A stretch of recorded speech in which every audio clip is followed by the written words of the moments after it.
رب العالمین والصلاة والسلام علی اشرف الانبیاء والمرسلین نبینا محمد وآلہ وصحبہ اجمعین، اما بعد۔ مضامین قرآن۔ نبی صلی اللہ علیہ وسلم کو اللہ رب العزت کی طرف سے عصمت حاصل ہونا۔ عصمت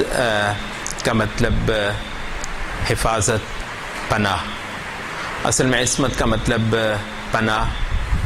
اور سہارا۔ نوح علیہ السلام کے واقعے میں آپ نے قرآن مجید کے لفظ پڑھے ہوں گے کہ جب انہوں نے کہا کہ یا بنی ارکب معنا ولا تکن مع الکافرین، تو اس نے کہا کہ قال سآوی الی جبل یعصمنی من الماء، میں اس پہاڑ پر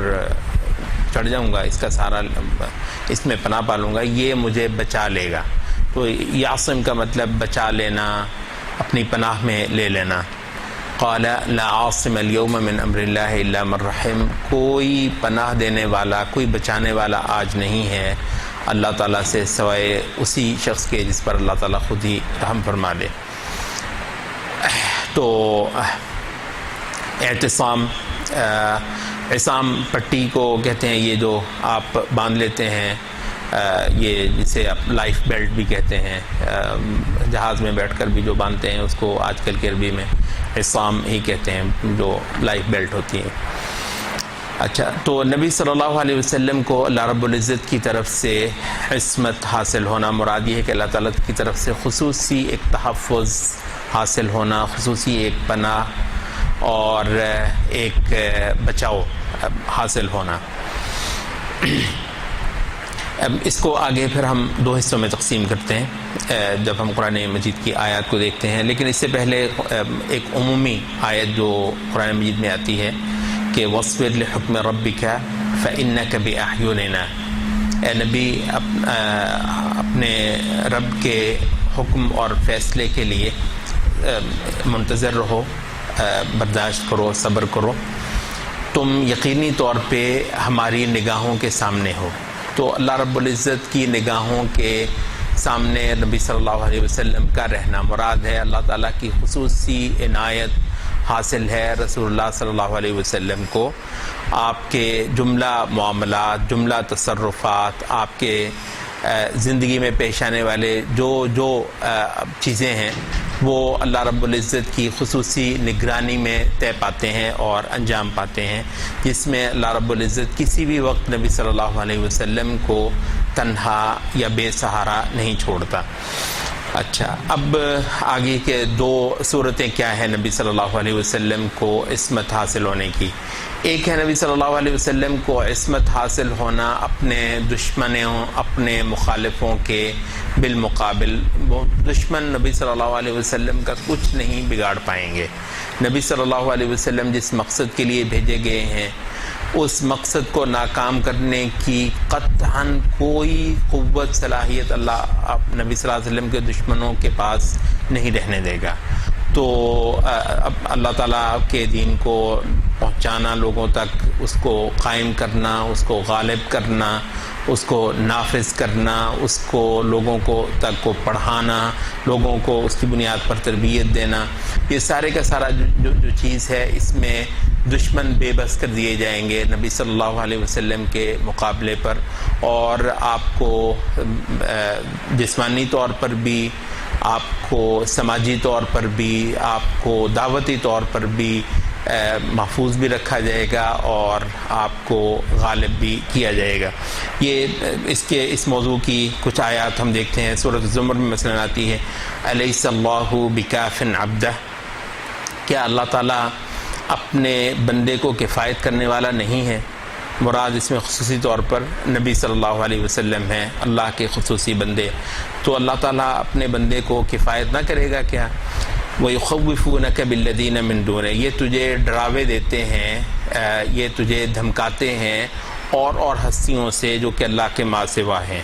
تو مراد یہ ہے کہ اللہ تعالیٰ اے نبی تجھے بہت زیادہ کافی ہو جانے والا ہے۔ سورۃ البقرہ میں آیت آتی ہے فَسَيَكْفِيكَهُمُ اللَّهُ، کہتے ہیں کہ ویسے قرآن مجید میں سب سے بڑا جو طویل لفظ ہے وہ یہی ہے، فَسَيَكْفِيكَهُمْ، تو یہ بہت بڑا لفظ ہے، اور اصل میں یہ کئی سارے اس کا مجموعہ ہے، فا الگ ہے، سین الگ ہے، یکفی الگ ہے، کا الگ ہے، پھر ہم الگ ہے۔ بہرحال فَسَيَكْفِيكَهُمُ اللَّهُ، اللہ تعالیٰ تمہیں بالکل کفایت کر دے گا، تمہاری تمام کی تمام جو بھی ضروریات ہیں، جو بھی مطالب ہیں اپنے اس دعوتی مشن کے اندر، اللہ رب العزت ان کو پورا فرمانے والا ہے۔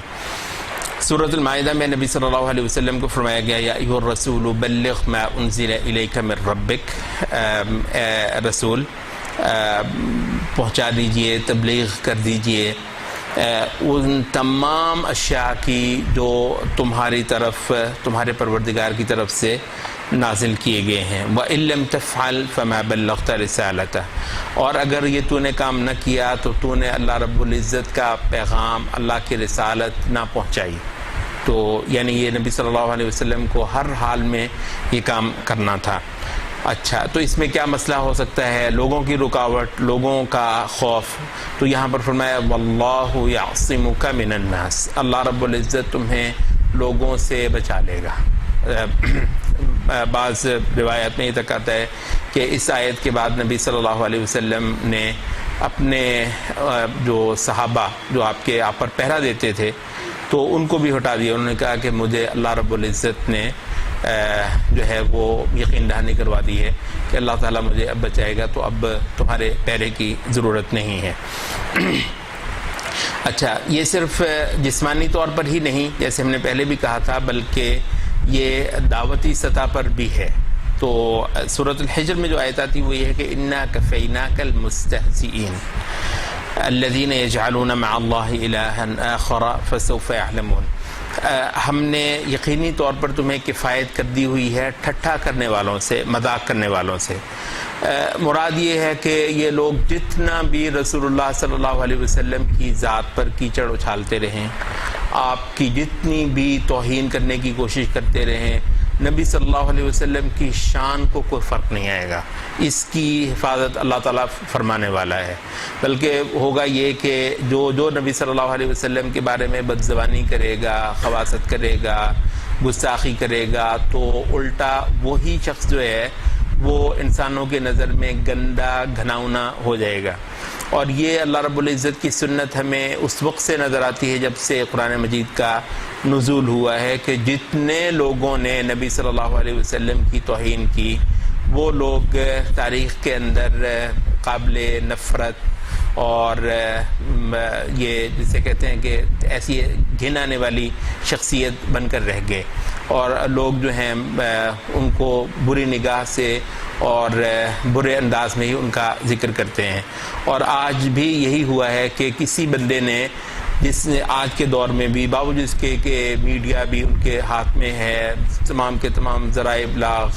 اور دنیا کے جتنے فورم ہیں، جیسے چاہیں وہ کسی کو پینٹ کریں، جیسے چاہیں وہ کسی کا امیج بنائیں، اس کے باوجود جنہوں نے کسی نے عزت نہیں پائی، یعنی نبی صلی اللہ علیہ وسلم کی توہین کر کے کسی نے بھی عزت نہیں پائی، بلکہ بڑے بڑے عہدوں پر ہونے کے باوجود یہ ہوا کہ جنہوں نے کچھ حصہ بھی لیا نبی صلی اللہ علیہ وسلم کی توہین کے عمل میں، چاہے ڈائریکٹ انداز میں چاہے انڈائریکٹ انداز میں، تو اس کے قریبی ترین لوگ جو ہے نا اس کا جنازہ پڑھنے کے لیے تیار نہیں ہوئے، اور اس کے اپنے ماحول کے لوگ جو ہیں اس کے بارے میں شکوک و شبہات کا شکار رہے ہیں، اور انتہائی کریہ اور انتہائی گھناؤنی ایک ان کی جو تصویر ہے لوگوں کے سامنے بنی۔ عزت اور بہت اعلیٰ شہرت اور احترام اور لوگوں کی نظر میں جچنا اللہ رب العزت نے اس کی قسمت میں نہیں رکھا ہے۔ تو اللہ تعالیٰ فرماتا ہے کہ ہم نے اے نبی تمہیں بالکل کفایت کر دی ہے، جتنے ٹھٹھا مذاق اڑانے والے لوگ ہیں یہ تمہیں کچھ نہیں بگاڑ۔ تو نبی صلی اللہ علیہ وسلم کی شان کو قیامت تک کوئی فرق نہیں آنے والا، کوئی کتنا ہی زبان دراز ہو۔ اچھا، یہ اس موضوع کی بے شمار آیات ہیں، ہم نے چند ایک ہی مقامات قرآن مجید سے یہاں پر ذکر کیے۔ اب نبی صلی اللہ علیہ وسلم کی عصمت کا دوسرا پہلو وہ کیا ہے؟ وہ ہے، پہلے ہم نے کہا تھا نبی صلی اللہ علیہ وسلم کے دشمنوں کے مقابلے پر آپ کو اللہ رب العزت کی طرف سے تحفظ حاصل ہونا۔ اب یہ کیا ہے، غلطیوں کے مقابلے پر غلطیوں سے نبی صلی اللہ علیہ وسلم کو تحفظ حاصل ہونا، یعنی آپ کوئی ایسی غلطی نہیں کریں گے، اللہ تعالیٰ کی طرف سے آپ کو ایسی حفاظت حاصل رہے گی، ایسی اللہ تعالیٰ کی طرف سے آپ کو پروٹیکشن ملی رہے گی کہ آپ کا قدم جو ہے وہ کسی ایسی لغزش میں نہیں پڑے گا جو کہ جس کی آپ تصحیح نہ فرما سکیں۔ یہ ایک الگ مبحث ہے اور اس کو میرا خیال ہے تھوڑا سا ذکر کر دینا حرج کی بات نہیں ہے۔ علماء میں یہ خاصا بڑا ایک موضوع رہا ہے، کیا نبی صلی اللہ علیہ وسلم اجتہاد فرماتے تھے یا نہیں فرماتے تھے۔ اجتہاد کیا ہے؟ بنیادی طور پہ اجتہاد یہ ہے کہ جہاں پر نص نہ ہو تو وہاں پر آپ جو آپ کو معلوم نصوص ہیں ان کی دلالتوں کو سامنے رکھتے ہوئے اپنی بہترین ثوابدیدی نظر کو استعمال کرتے ہوئے آپ ایک کوشش کرتے ہیں کہ اللہ تعالیٰ کے دین کی یا شریعت کی جو دلالت ہے اور اس کا جو تقاضا ہے وہ اس معاملے میں لاگو کیا جائے۔ تو لیکن جس کو ہم ثوابدیدی نظر کہتے ہیں یا جس کو ہم اجتہاد کہتے ہیں، اس میں بلا شبہ غلطی کا امکان ہوتا ہے، کیونکہ اگر غلطی کا امکان نہ ہو تو پھر وہ ظاہر ہے وہ پھر نص ہوگی، وہ اللہ تعالیٰ کی طرف سے ہوگی، تو غلطی کا امکان ہے۔ تو گو یہ ہے کہ کچھ علماء نے یہ قبول نہیں کیا ہے کہ نبی صلی اللہ علیہ وسلم اجتہاد فرماتے تھے، لیکن جمہور جو علماء شریعت ہیں وہ کہتے ہیں کہ نبی صلی اللہ علیہ وسلم، کیونکہ اجتہاد بذات خود ایک بہت بڑی عبادت ہے، اللہ تعالیٰ کے دین کے جتنے اصول ہیں اور جتنے عمومی جو قواعد ہیں ان کا انطباق کرنا مختلف معاملات میں، تو یہ ایک بہت بڑا عبادت کا میدان ہے جو کہ اللہ تعالیٰ نے اس دین کے علماء کے لیے خصوصی طور پر رکھا ہوا ہے۔ تو جو علماء کا سب سے بڑا عالم ہو خود نبی صلی اللہ علیہ وسلم، کیا وہ اس عبادت سے محروم رہ جائیں؟ اور وہ یہ ہے کہ ان کو تو جو کچھ ہوگا صرف اوپر سے بتایا جائے گا، ان کی جو شرعی نظر ہے ان کا انطباق ہونا کسی جگہ پر کیا یہ ہوگا یا نہیں ہوگا۔ تو اس وجہ سے علماء کی جو بہت بڑی تعداد ہے وہ کہتے ہیں کہ بلا شبہ رسول اللہ صلی اللہ علیہ وسلم کی زندگی میں اجتہاد تو پایا گیا ہے، اور یہ اللہ رب العزت نے اپنے نبی کے لیے رکھا تھا۔ اس کے شواہد آپ کے سامنے ہیں، یہ بدر کے قیدیوں کے معاملے میں۔ اب ظاہری بات ہے رسول اللہ صلی اللہ علیہ وسلم نے جو فیصلہ فرمایا تھا اللہ تعالیٰ کی طرف سے تو نہیں اترا تھا، کیسے ہو سکتا ہے اللہ تعالیٰ کی طرف سے اترے اور پھر بعد میں اس پر سرزنش بھی ہو؟ یہ تو ممکن نہیں ہے۔ یہ جو عبس و تولا کا جو واقعہ ہے اس میں ظاہری بات ہے کہ آسمان کی طرف سے نبی صلی اللہ علیہ وسلم کی تصحیح ہوئی ہے۔ اچھا، اسی طریقے سے عفا اللہ عنک لما اذنت لہم، بعض لوگوں نے اپنی مجبوریاں وغیرہ بیان کی کہ جی اللہ کے رسول ہمیں اجازت دے دیجئے، ہم جہاد پر جانے سے چھٹی ہمیں مل جائے۔ نبی صلی اللہ علیہ وسلم حسن ظن کی انتہا، جو بھی کوئی کہتا ہے سب سے بڑھ کر نبی صلی اللہ علیہ وسلم حسن ظن رکھتے ہیں، تو اجازت دے دی۔ تو اللہ تعالیٰ نے کہا یہ کیا، ان کو تم نے اجازت لما اذنت لہم، تم نے ان کو کیوں اجازت دے دی؟ اس طرح کے مواقع بلا شبہ ایسے ہیں کہ جس کے بارے میں ہم قطعی طور پر یہ کہہ سکتے ہیں کہ یہ اللہ تعالیٰ کی طرف سے نہیں تھا۔ تو پھر کیا ہے، پھر فرق کیا ہے نبی صلی اللہ علیہ وسلم کے اجتہاد میں اور کسی بھی اور عالم کے اجتہاد میں؟ فرق یہ ہے کہ نبی صلی اللہ علیہ وسلم کا اجتہاد اگر کہیں پر خال کہیں پر غلط ہو جائے تو آسمان سے اس کی تصحیح کر دی جائے گی۔ تو اس لحاظ سے آسمان کی پروٹیکشن نبی صلی اللہ علیہ وسلم کے اجتہاد کو بھی حاصل ہے کہ اگر غلط ہو یا تو اس پر عمل ہو جانے سے پہلے اور یا پھر ہے اس پر عمل ہو جانے کے بعد۔ اب دیکھیں نا، یہ جو بدر کے قیدیوں کے معاملے میں رسول اللہ صلی اللہ علیہ وسلم نے اجتہاد فرمایا، یعنی کیا خیال ہے، وہی اس وقت نہیں اتر سکتی، ابھی جب فیصلہ فرما رہے تھے اجتہاد بھی کر لیا تو اسی وقت وہی اتر آتی، بھائی نہیں یہ نہیں کرنا ہے، ہو جانے دیا۔ تو یہ استغفر اللہ کسی عجز کی وجہ سے نہیں، کسی عدم قدرت، کسی بے بسی کی وجہ سے نہیں کہ جی وہی لیٹ ہو گئی ہے، یعنی وہی کا لیٹ ہونا بھی اس کے پیچھے بھی کوئی حکمت تھی، یعنی ایسا ہو جانے دینا تھا، اللہ تعالیٰ نے ہو ہی جانے دینا تھا، لیکن اس کو اللہ تعالیٰ نے اپنی تائید نہیں دی ہے کہ نہیں یہ اللہ مجھے جو ہے وہ پسند نہیں ہے۔ تو وہ اس کی بھی کچھ حکمت ہوتی ہے کہ اگر نبی صلی اللہ علیہ وسلم نے اجتہاد فرمایا ہے، اللہ رب العزت نے اس کو اپروو نہیں کیا ہے اور اس کو ٹھیک کرنے میں جو ہے کوئی خاص وقت جو ہے وہ لگا ہے، اس کے پیچھے بھی اللہ تعالیٰ کی حکمت ہے، مگر یہ ہے کہ بالآخر رسول اللہ صلی اللہ علیہ وسلم کے اجتہاد کو یا تو برقرار رکھا جائے گا، اگر اس کی کوئی تصحیح نہیں ہوتی تو وہ وحی نے اپروو کر دیا، کیونکہ جیسے ہم کہتے ہیں کہ حدیث تقریری جو ہے وہ یہ ہے کہ رسول اللہ صلی اللہ علیہ وسلم کے سامنے کوئی چیز ہو، عمل ہو، آپ کے علم میں آ جائے اور پھر آپ اس پر خاموش رہیں، تو یہ کس بات کی دلیل ہوئی کہ یہ عمل صحیح ہے. اس کو ہم حدیث تقریری کہتے ہیں، یہ سنت تقریریہ کہتے ہیں، اور سنت کی اقسام میں سے باقاعدہ ایک قسم ہے. تو عین اسی طریقے سے رسول اللہ صلی اللہ علیہ وسلم نے اجتہادات تو بہت کیے ہیں، مطلب بہت سارے اجتہادات ایسے کیے ہیں، لیکن یہ ہے کہ ہمارے لیے ہم نے یہ نہیں دیکھنا کہ جی آپ کا اجتہاد ہے یہ نہیں ہے. یعنی نبی صلی اللہ علیہ وسلم نے جو بھی کیا ہے، تو جیسے رسول اللہ صلی اللہ علیہ وسلم خاموش نہیں رہیں گے کسی امتی کے عمل پہ، ایسے ہی اللہ رب العزت جو مسلسل وحی فرمانے والا ہے محمد صلی اللہ علیہ وسلم پر، تو اللہ رب العزت بھی اس پر خاموش نہیں رہے گا، تو وہ نبی صلی اللہ علیہ وسلم کی تصحیح کر دی جائے گی. اور جب کہ مطلب چند ایک ایسے مقامات ہیں جس پر ہمیں معلوم ہوا ہے کہ اللہ تعالیٰ نے نبی صلی اللہ علیہ وسلم کی تصحیح فرمائی ہے، تو اس کے علاوہ باقی جو ہے ہمیں اس سے غرض ہی نہیں ہے کہ وہ وحی تھی یا اجتہاد تھا. موٹی بات یہ ہے کہ وحی نے اپروو کیا ہے نبی صلی اللہ علیہ وسلم کی اس کو. اب یہاں سے کیا ہو گیا کہ نبی صلی اللہ علیہ وسلم کے حق میں اجتہاد کا جو اجر تھا اور اجتہاد کا جو مرتبہ اور جو فضیلت تھی وہ بھی ثابت ہو گئی، اور وحی کی اس کو جو سند حاصل تھی، وحی کی اس کو جو تائید حاصل تھی وہ بھی ہوگی. کہیں پر اگر غلطی ہوئی تو وہ اس کی پھر الگ سے تصحیح فرما دی گئی، تو اب وہ بھی صحیح ہو گیا، وہ بھی ہمیں معلوم ہو گیا. تو یہ ہے نبی صلی اللہ علیہ وسلم کی عصمت کا وہ پورا تصور جو کہ ہمارے سامنے ہے. تو اس کے حوالے سے چند ایک مقامات قرآن مجید کے، ایک تو سورت النجم میں کہ والنجم اذا ہوا ما ضل صاحبکم وما غوا وما ينطق عن الهوى، وہ نہیں بولتا، کوئی لفظ تک نہیں اس کی زبان سے نکلتا اپنی ہوائے نفس سے. ان هو الا وحی یوحی، وہ وحی ہوتی ہے جو کہ باقاعدہ اس پر القاء کی جاتی ہے. اچھا، سورۃ النمل میں اللہ رب العزت فرماتا ہے فتوکل علی اللہ انک علی الحق المبین. اب یہ نبی صلی اللہ علیہ وسلم کے بارے میں خصوصی طور پر ہے، کوئی بندہ نبی صلی اللہ علیہ وسلم کے اس حیثیت میں نہیں ہے کہ تو قطعی طور پر جو حق مبین ہے اس پر ہے. تو نبی صلی اللہ علیہ وسلم کو حق پر ہونے کی شہادت قرآن مجید کی طرف سے حاصل ہے.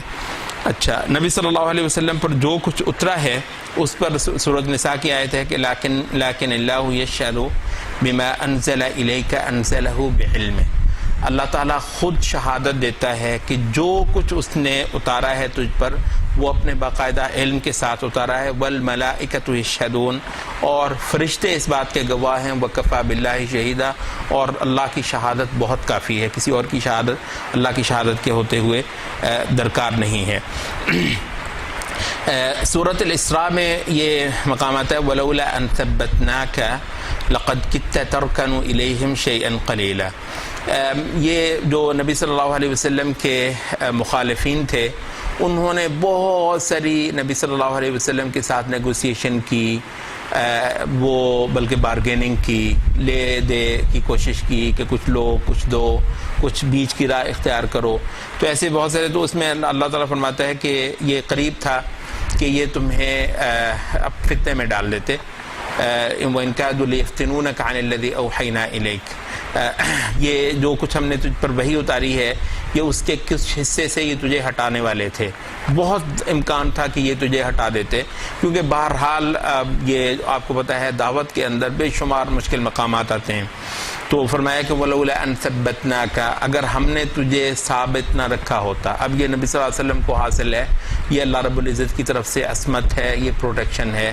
کہ اگر ہم نے تجھے اس پر پورا ثابت پکا پختہ نہ رکھا ہوتا اس حق پر، لَقَدْ كِدتَ تَرْكَنُ إِلَيْهِمْ، تو قریب تھا کہ تو ان کی طرف جھکاؤ اختیار کر لیتا. شیئا قلیلا، کچھ نہ کچھ تھوڑا بہت. اذا لأذقناک ضعف الحیات وضعف الممات، تو تب ہم تمہیں دنیا میں بھی ڈبل عذاب کا استغفر اللہ ذائقہ چکھاتے، اور آخرت میں بھی ثم لا تجد لک علینا نصیرا، اور پھر تو ہمارے خلاف کوئی مددگار بھی نہ پاتا. سورۃ نساء کا ایک اور مقام ہے کہ ولولا فضل اللہ ورحمتہ لہمت طائفۃ منہم ان یضلوک، اگر تجھ پر اللہ کا فضل اور رحمت نہ ہوتی تو ان میں سے ایک گروہ قریب تھا کہ تجھے حق سے ہٹا دیتا. وما يضلون الا انفسهم وما يضرونك من شيء، مگر یہ صرف اپنے آپ کو گمراہ کرتے ہیں اور تجھے انشاءاللہ کوئی نقصان یہ نہیں پہنچا سکتے. اچھا، اسی طریقے سے سورۃ یونس کے اندر بھی ایک مقام ہے جہاں پر یہ آتا ہے کہ یہ لوگ نبی صلی اللہ علیہ وسلم سے بہت زیادہ یہ فرمائشیں کرتے رہے ہیں. وَإِذَا تُتْلَىٰ عَلَيْهِمْ آيَاتُنَا بَيِّنَاتٍ قَالَ الَّذِينَ لَا يَرْجُونَ لِقَاءَنَا نَأْتِ بِقُرْآنٍ غَيْرِ هَٰذَا وَبَدِّلْ. قرآن مجید میں کچھ نہ کچھ کوئی تبدیلی کیجیے. قُلْ مَا يَكُونُ لِي أَنْ أُبَدِّلَهُ مِنْ تِلْقَاءِ نَفْسِي إِنْ أَتَّبِعُ إِلَّا مَا يُوحَىٰ إِلَيَّ. کہہ دو کہ میں اپنے پاس سے کوئی تبدیلی نہیں کرتا قرآن مجید میں تو اتباع کرتا ہوں اس چیز کی جو مجھ پر وحی کی جاتی ہے. تو پورے اخلاص کے ساتھ، تجرد کے ساتھ، جذبات سے، خواہشات سے، لوگوں کی فرمائشوں سے مکمل طور پر بے نیاز رہتے ہوئے نبی صلی اللہ علیہ وسلم آسمان سے اتری جو ہدایت تھی اس کی پیروی کرتے تھے. اور اس چیز میں اللہ رب العزت کی توفیق، اللہ تعالیٰ کی حفاظت اور اللہ تعالیٰ کی سرپرستی نبی صلی اللہ علیہ وسلم کو حاصل تھی. تو اب یہ دو قسم کی عصمتیں ہمارے سامنے ہیں، ایک نبی صلی اللہ علیہ وسلم کے دشمنوں کے سامنے آپ کا تحفظ ہونا، اور ایک اپنی خواہشات اور اپنے نفس کے جو بھی کوئی شرور ہوتے ہیں، وہ شیطان کے جتنے حملے ہوتے ہیں اور جو کچھ غلطیاں اور لغزشیں ہوتے ہیں ان کی طرف سے اللہ تعالیٰ اپنے نبی کی حفاظت فرماتا ہے. اور اس لحاظ سے ہمارے لیے ایک ایسا معیاری انسان قرآن مجید پیش کرتا ہے جس کا بولا ہوا ایک ایک لفظ، جس کا اٹھایا ہوا ایک ایک قدم جو ہے وہ شریعت ہے. تو کہتے ہیں یہ نبی صلی اللہ علیہ وسلم کی شان ہے کہ مطلب یہاں تک آتا ہے کہ جی فلاں واقعہ ہوا تو آپ مسکرا دیے، تو آپ کی مسکراہٹوں سے شریعت نکلتی ہے. فلاں واقعہ ہوا تو آپ کا چہرہ سرخ ہو گیا غصے سے چہرہ سرخ ہو جانے سے شریعت کے احکام نکلتے ہیں. یہ نبی صلی اللہ علیہ وسلم کی شان ہے جو اللہ تعالیٰ نے اپنے اس نبی کو دی ہے. اقول قولی ھذا واستغفر اللہ.